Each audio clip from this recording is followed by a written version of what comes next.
Yo, guys, if you want to level up your melodies, try these simple techniques. So let's hop into FL Studio. So the first one is understanding raised thirds. So for example, let's open up Flex. We're going to go to the essential pianos here. We're going to go to where it says either Yamaha C7 or Steinway D. It's great to write with piano first when you guys are writing melody.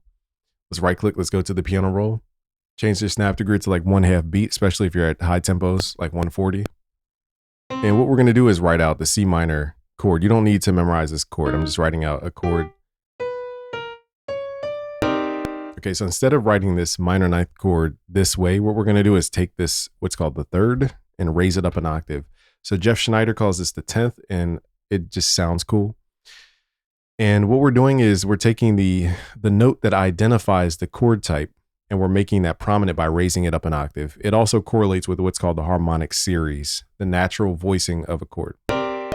Okay, so we can raise this up to become the melodic tone. Okay, so just using that raised third will help our melody ideas very easily. And then now we could just freestyle the rest.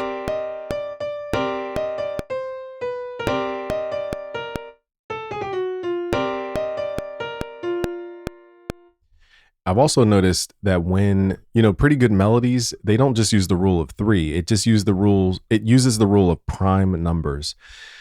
So motifs, when we're talking about things that stick out, if you're doing 4/4 timing, 1, 2, 3, 4, 2, 2, 3, 4, like that, then the thing that will stand out is increments of 3 or 5 or 7. Okay, so try to use increments of 3, 5, or 7 to make your melody stand out as a strong motif. So it goes 1, 2, 3, 4, 5. So it's a 5-note motif. You could also do 3, so we could just omit the last 2.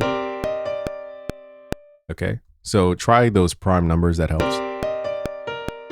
Another concept, that I've recently understood is voicing a chord. And I'll show you guys a really easy way. So for example, we could start at a root note. And I teach all this stuff at busyworksbeats.com. By the way, at busyworksbeats.com/music theory. Look for our music theory essentials course package. Here we're going to pick a root note, in this case C. We're going to count up 7 notes, 1, 2, 3, 4, 5, 6, 7. That gives you G. We're going to count up 7 notes again from G. That should give you D. And then these basically create the foundation of your chord. We're going to pull this down an octave. Okay. Now, when you have the tonic, the 5th, and the 9th, the tonic to the 9th is really all you need. You could omit the 5th, really. Okay. But I add the 5th for just more density. And what we could do here is take these notes and use this as the foundation of a chord. Now from here, we're going to take what's called the 9th, which is 14 notes up from the tonic note. It always is 14 notes up. We're going to add a note just above this, and we're going to create a chord type starting from this point. So we're going to create a major chord starting from here, which is 0, 4, 7 for those who understand my chord code system.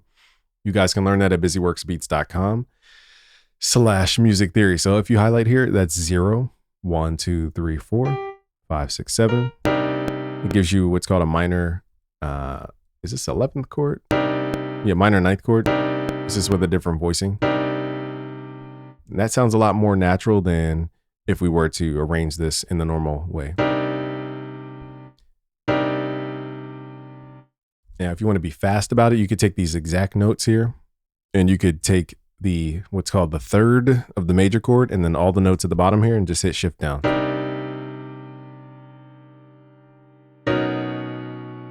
And you have a very Pharrell, Tyler, the Creator type sound, just like that.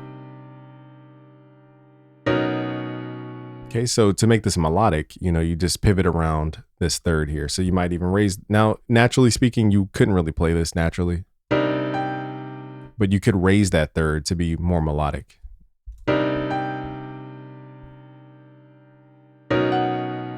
So again, let's use the rule of 3 in this case.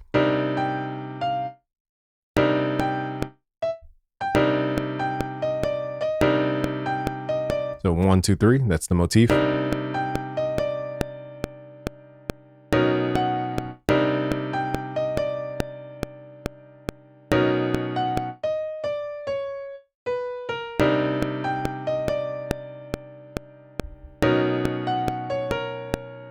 so now we have a melody on top of those chords just like that.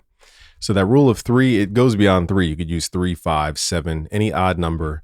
I found that 3 is the easiest one, and then 5 after that. 7 is rarely used, but the main thing is they are prime numbers, odd numbers.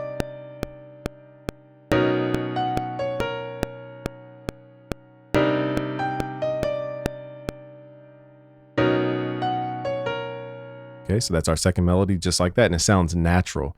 Now, we didn't even get into humanization and all this, but on top of this, you can go to your tools here, go to Humanize, and hopefully this didn't crash FL. Okay, and then there's another tool that you have to download from the forums called Remove Overlaps. It's a script. I don't have time to explain how to install it, but look for this, and basically that will get rid of any overlapping from the previous script that we just ran in the piano roll. This should sound a little more natural. And then from here, hit Control down. If you go too far, you'll know. And then I also like to try different keys, so hit Shift up and Shift down. Shift down is my favorite transposition.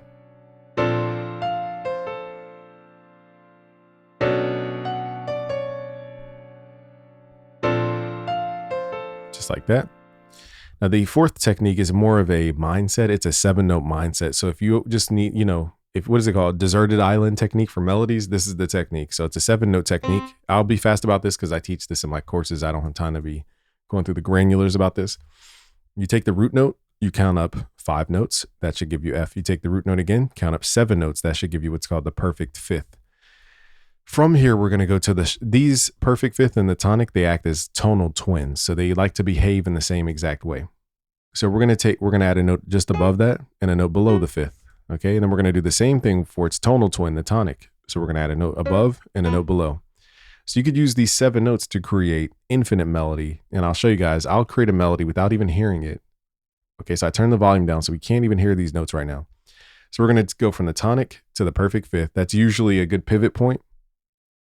And I usually go up a half step and then back down a half step. That's just my style of melody.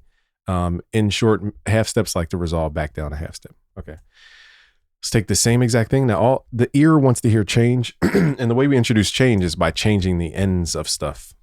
So instead of ending on the perfect fifth, we're going to actually go to the sharp tonic in this case. And then over here, we're going to end on the perfect fourth. This is a very tense interval. It likes to end things. Okay. And then here we'll even do a flat tonic just to show you guys we're going out of key and it's still going to sound good. And I haven't even heard the melody and I can tell you it's going to sound.